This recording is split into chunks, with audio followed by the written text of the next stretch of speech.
Good morning, all of you. Now, today we will start a new chapter in civics, role of the parliament. Heard the name of the parliament before? Okay. Uh, Tell me whatever you know about the parliament. Is there anything you know about it? What does it comprise of, or anything? Whatever you know about it.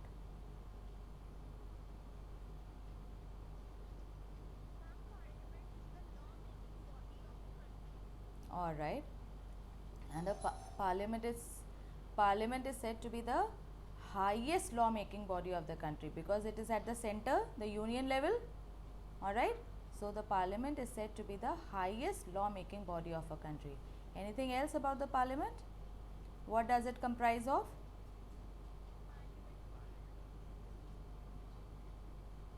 Hmm.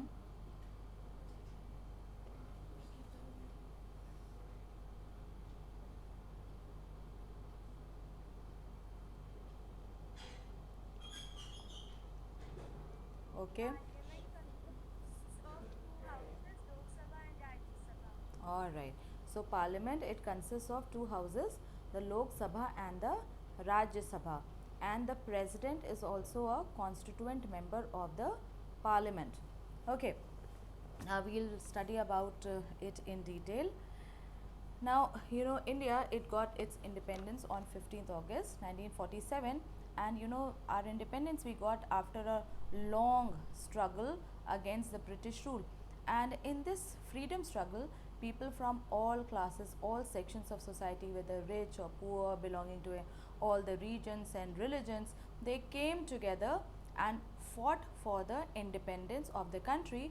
And the people, while they were demanding this freedom from the British rule or the colonial rule, they were also uh, asking for liberty, equality, and freedom. Anyone knows what is liberty?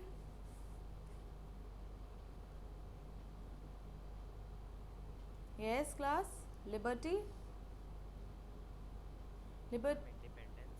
All right. Independence. Freedom. All right. Freedom to express oneself, and then it can be in many forms.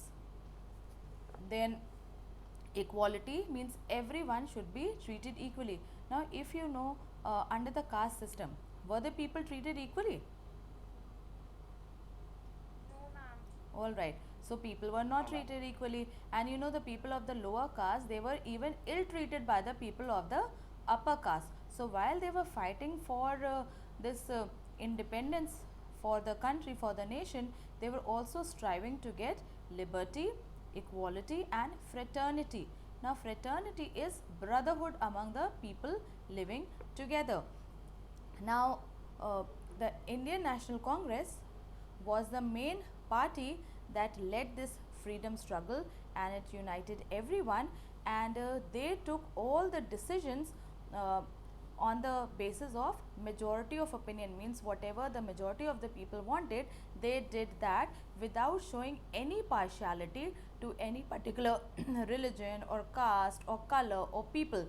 And after the Indian National Congress was formed in 1885, the nationalists, after that, they began to openly criticize the British government for their policies, because if the British government were very exploitative in their nature towards the Indians, and the policies were also like that, and the taxes that implemented on the Indians. So the Indian National Congress, they started to criticize them and their uh, policies. And then the Congress, they also started to demand that there should be a elected legislative body, and they should also have the right to discuss the budget. Now, uh, before the before we got independence in India, we used to have these legislative councils at the provincial level. Now, at that time, the states were called as provinces, and so at the provincial level we had legislative bodies. But Earlier we did not have, but then we started to have under the British rule only. And then firstly, the Indians were not inducted in that, and then they demanded, and then some Indians were also inducted, and so they started to demand that Indians should also be a part of these legislative assemblies, and then they should also have the power to consult the budget as to the expenditure of the country, because it was their country. This country belonged to the Indians, and so they thought that they should also have a say as to where the money should be spent. Like, what it means is, if I am earning, then obviously I should be the one to decide where I want to spend my money. So it was Indians' money, and the government was getting it from so many taxes and revenues, and so the people wanted that Indians should also be asked where to spend the money and how to spend the money. Now then, the Indian Councils Act of 1861, it introduced the representative institutions for the first time. Means the people can elect their representatives for the legislative assemblies, and for the first time in 1861 the Indian was also given the task of legislation, means the task of making laws. Then by the Indian Councils Act of 1892, the process of election was conceded, means the process of election was accepted. Earlier, the people were inducted in the legislative councils on the basis of selection, but after 1892 the basis of, or the process of election was approved, and this led to the formation of parliamentary form of government in India. Then the Government of India Act of 1992, it enlarged the legislative assemblies both at the central level, the union level, and also at the state level, and the members, they were also given the permission to discuss matters on budget and everything. Then the Act of 1919, it introduced the system of diarchy in the provinces. Now what was this diarchy? There are so many things on which laws are made, right? And these subjects, they are divided into three lists: the union list, the state list, and I'm talking about as of now, and the concurrent list. So the subjects which are on the union list, only the union government or the central government, they have the power to make laws on that, and the subjects which are in the state list, only the state governments can make laws on that, and the subjects which are on the concurrent list, both the state government and the central government can make laws. So at that time, the provincial subjects, means the subjects which were at the state level, they were divided into two, and finances and police, it came under the control of the Britishers, whereas all other subjects like of welfare, like family welfare, health, education, they were given under the control of the Indian legislatures. Now the problem with this system was that all the money and the power stayed in the hand of the Britishers. Now even if the Indians wanted to do anything in the field of education, now for that money was required, right? But all the money was in the hand of the Britishers. So by the Act of 1919, the system of diarchy was introduced. Then the Act of 1935, it introduced a bicameral legislature at the center. Anyone knows what is a bicameral legislature? Class 8th, have you heard about it? Unicameral and bicameral? Okay, at least answer yes or no. Do you know or you don't know? No, ma'am. Alright. Okay, so unicameral means having one house, and bicameral means having two houses. Like at the center we have both the Rajya Sabha and the Lok Sabha. So we have two houses, and even at our state level in Uttar Pradesh, we have two houses. We have the State Legislative Assembly and the Legislative Council. So having two houses is called as a bicameral legislature. So according to the Government of India Act of 1935, a bicameral legislature was introduced at the center, and this the Government of India Act of 1935 is also called as a mini constitution. Now why it is called as a mini constitution? Because many provisions from this Government of India Act has been incorporated in our constitution. Means when India got independence, so many of the rules and policies and legislatures legislations which were already there in the Government of India Act of 1935, they were taken here and accepted, placed in the new constitution of our country, of our independent India. Now, it was not only that few people, the rich people or the poor people or the farmers, that alone fought the freedom struggle, but all the people were involved in that.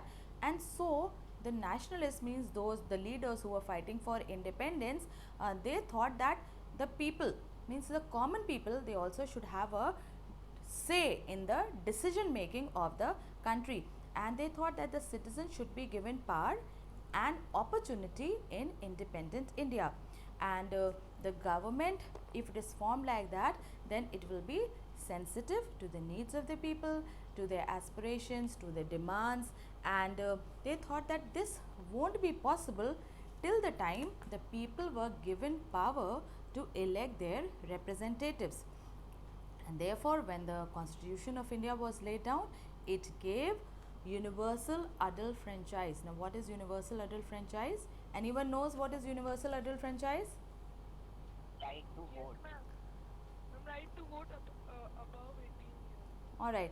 A universal adult means all adult population in our country. The age is 18. All right. So all adult population, irrespective of any difference that they might have, whether based on religion, region, culture, color, social status, education, every person will have the right to vote.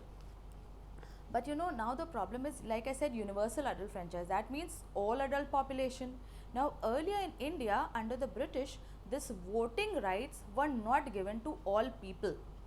And this was not only the case in India. When you go to class 9th, you will study that this was the case in France also, that only few people had the right to vote. And so was the case in India only, that the upper classes, they only had the right to vote, and the rest of the people, they did not have the voting rights. Now, if they accepted universal adult franchise, now that meant that the people who have to give vote, now that number would be increased from 35 million to 170 million. Now that was a very huge increase. And so there were long and heated discussions in the Constituent Assembly, that whether all people should be included in giving votes and all. And now Maulana Abdul Kalam Azad, he thought that it should be better to defer it, means to postpone this universal adult franchise principle for 15 years. But Rajendra Prasad and Jawaharlal Nehru, they were all for adult franchise, and they saw that this was an act of faith, means it was like putting faith in the common people. And then this principle was approved with so much enthusiasm in the Constituent Assembly. Now, why they accepted this? Because in a democracy, the basic concept or the central idea is that the people, the individual, they are the source of all power. Now, the term democracy is taken from the root Greek word demokratia. It basically means rule of the people. So people are ruling, all right. And then if it is the rule of the people, then they should have all the power, all right.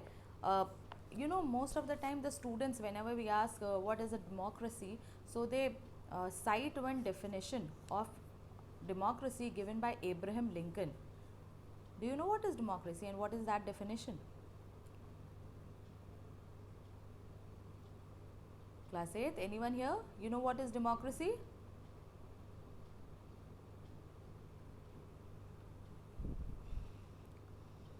Class 8, wake up. Yes. It is by the people, for the people, and of the people. What of the people, by the people? It is a government of the people, by the people, and for the people. So Abraham Lincoln has defined democracy as a government of the people, by the people, and for the people. Okay. And so if it is a government of the people, by the people, and for the people, then the people, they should have all the power in a democracy. And the system should be such that the government, the agencies of the government, and all the institutions, they should trust and provide for the goodwill or the welfare of the common citizens, and all the decisions should be taken by the citizens. And so basically what we could say is that the people's consent means their approval and their wishes, it should be reflected in democracy. Means what the people want, it should be clear and respected and followed in a democracy or in a democratic government. Okay, what other types of government do you know in addition to democracy? You must have studied about it. Monarchy Hmm. and dictatorship. Okay, monarchy and dictatorship. Okay, who will tell me what is monarchy? Someone else tell me. Ma'am, monarchy is, ma'am, as there were kings and queens, so ma'am, like there was a system that the son of the king will be the king next year, ma'am, the next time Okay. the throne will be given to the son of the king. That was monarchy. Okay, so the rule of the kings and the queens, and it was a system based on hereditary. All right, that the son of the king would be the successor. And what about dictatorship? Ma'am, it is a form of government which is ruled by one person only, Okay. who holds the power. All right, and this person, he takes control of the power in an illegal manner, forceful manner, and then he rules by his wishes. Okay, but democracy is very different from all these forms of government, and it is based on the basis of the wishes of the people, and it is the rule of the people. Now you know, now we have accepted the principle of universal adult franchise in our country. Now that meant that all decisions should be taken by all the people, but you know, in such a big country like India, that will not be possible. Where will we find such a big place to seat all the adult population? Is that physically possible, that all the voters? No, ma'am. All right, that won't be physically possible, and because we cannot find such a big place, and even if we could find, then maybe the people would not be willing to leave everything, their job and everything, to come and sit and discuss. All right, and so you know, in modern democracies, because these democracies are so big, so we follow the principle of representative democracy. That is, we elect our representatives and they form government on our behalf. And so we elect these representatives through the process of election, and the majority party, all right, they form the government at the center. And even at the state level the same thing happens. Now the parliament, it comprises of people which are elected, elected representatives which are elected by the people, and the parliament, it controls and guides the government. So the parliament, it controls and guides the government. And so you know, similarly, just like the way people are elected to the parliament through Lok Sabha elections, so you know, people are also elected to the state legislative assemblies at the Vidhan Sabha elections. And the powers of both the MPs and the MLAs are separate. MPs, the members of parliament, and MLA, what is the full form of an MLA? Members of legislative Okay, so member of legislative assembly. So the powers of these are different, of the MPs and MLAs are different. Now if we move on to role of the parliament, now like we already did, that the parliament, it consists of two houses, the president at the top, and the two houses, that is the Lok Sabha and the Rajya Sabha. And though the president is a very important member of the parliament, but he does not sit or take part in any of the discussions of the two houses. Now Lok Sabha, do you know any other name of Lok Sabha? Lower house. Lower house. Vidhan Parishad. And in Hindi we say that.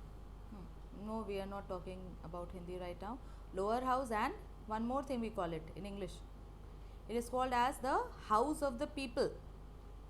Why House of the People? Because people are directly elected to this body. And you know, every 5 years we have elections. So the term of Lok Sabha is 5 years, and for that purpose the whole country is divided into various constituencies. As of now we have five 543 members, and so the country is divided into 543 constituency, and from each constituency one person is elected.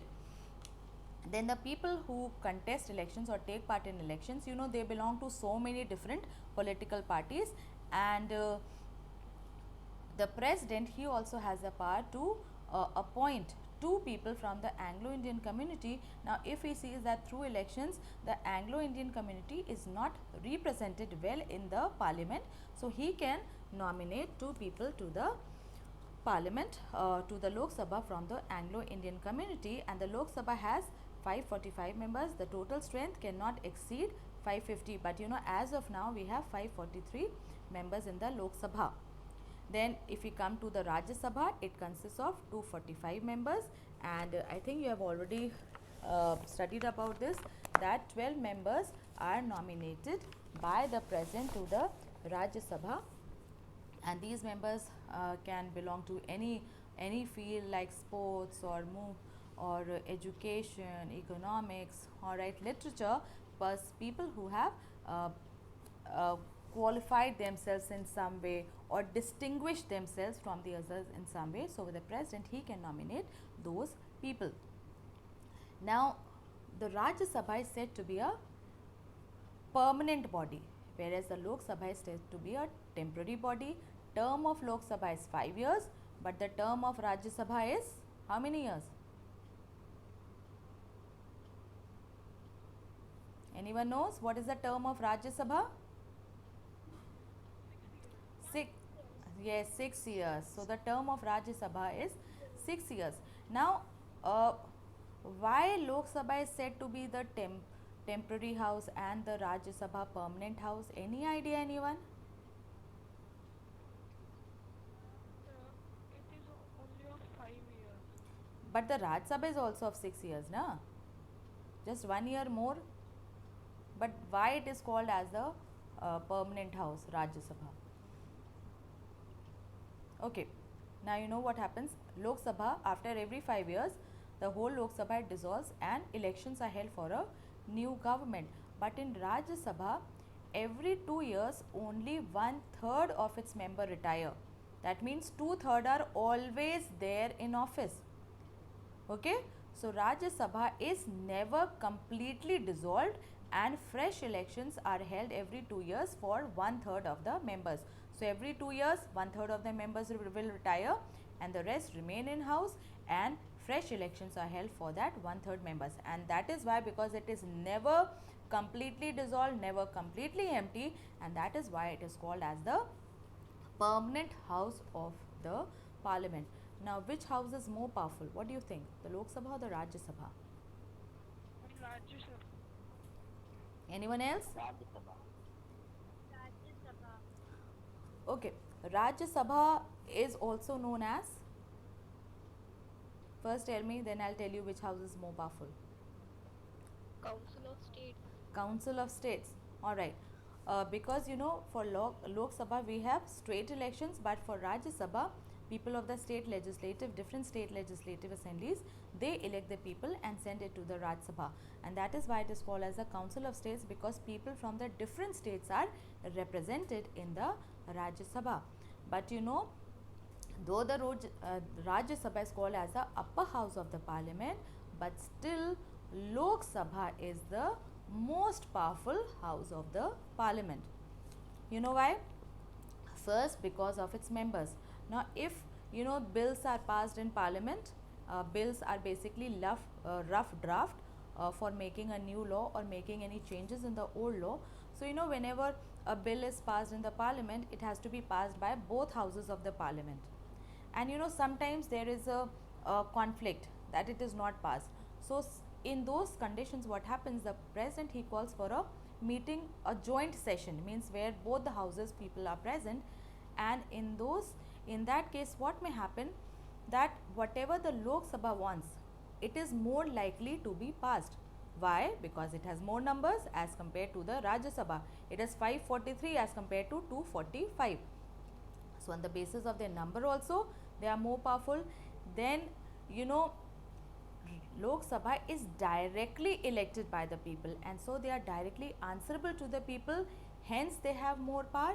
And one more thing, you know, the money bills, there are so many bills like I told you, they are rough drafts, or if you want to make any changes in the laws, you present it in the form of a bill, then it is discussed and deliberated and voted, and then from one house it goes to the other house. So all bills can be presented in, most of the bills can be presented in either of the house. They can be first presented in the Lok Sabha, and if it is passed they can be sent to the Rajya Sabha. But in case of money bills can only be presented in the Lok Sabha, and in case of money bills, the Rajya Sabha does not have much power. So what we could say, that the finances of the country are in the hand of the Rajya Sabha, in the hands of the Lok Sabha, and hence Lok Sabha is more powerful. Alright, and then sometimes maybe the ruling government may do something extremely wrong on for the people, and so the other members of the Lok Sabha, the opposition, they may pass a vote of no confidence, that they no longer have any confidence in the government to work for the welfare of the people. And then in that case, voting is done in the parliament, and if they are the ruling party, they are able to prove their majority, then they stay in power. But if they are not able to prove their majority, then they are dismissed, means the whole Lok Sabha is dissolved, and this power the Rajya Sabha does not have. So that is why we say that the Lok Sabha is the more powerful house of the parliament. Is that understood? Yes, ma'am. All of you? Yes, ma'am. Any questions? No, ma'am. Sure? No query? No, ma'am. All right. Then we will stop the class here today.